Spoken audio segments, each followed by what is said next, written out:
Module 2 chapitre 9. Pouvez-vous devenir riche en négociant le Forex? Avant d'aller plus loin, nous allons être honnêtes à 100% avec vous et vous dire ce qui suit avant d'envisager de trader des devises. 1.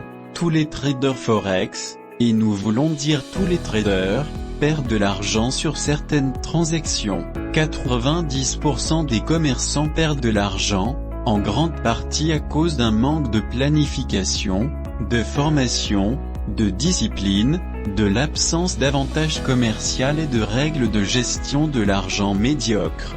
Si vous détestez perdre ou êtes un super perfectionniste, vous aurez probablement aussi du mal à vous adapter au trading car tous les traders perdent un trade à un moment ou à un autre. 2.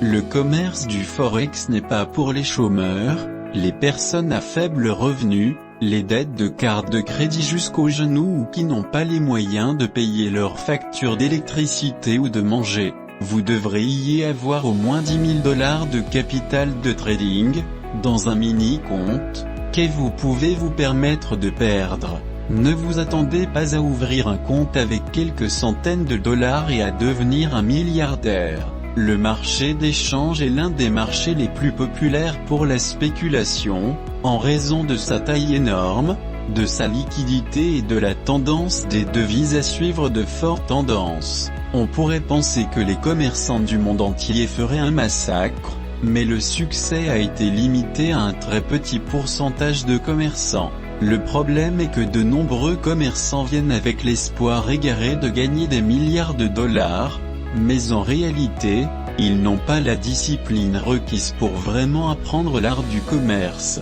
La plupart des gens manquent généralement de discipline pour suivre un régime ou aller au gymnase 3 fois par semaine. Si vous ne pouvez même pas le faire, comment pensez-vous que vous réussirez l'un des efforts les plus difficiles, mais les plus gratifiants financièrement, connus de l'homme et de la femme? Le trading à court terme n'est pas pour les amateurs, et c'est rarement la voie pour devenir riche rapidement. Vous ne pouvez pas faire des profits gigantesques sans prendre des risques gigantesques.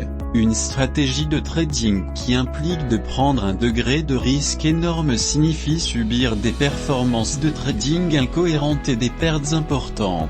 Un trader qui fait cela n'a probablement même pas de stratégie de trading à moins que vous n'appliez le jeu une stratégie de trading.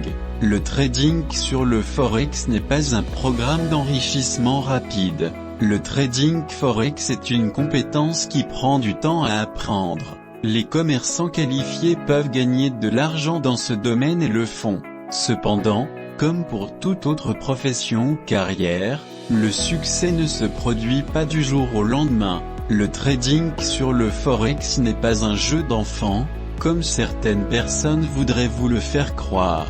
Pensez-y, si c'était le cas, tous les commerçants seraient déjà millionnaires. La vérité est que même les traders experts avec des années d'expérience subissent encore des pertes périodiques. Percez ceci dans votre tête, il n'y a aucun raccourci vers le trading Forex. Il faut beaucoup de pratique et d'expérience à maîtriser. Rien ne remplace le travail acharné, la pratique délibérée et la diligence. Entraînez-vous à trader sur un compte de mots jusqu'à ce que vous trouviez une méthode que vous connaissez parfaitement et que vous puissiez exécuter confortablement de manière objective. En gros, trouvez la méthode qui vous convient.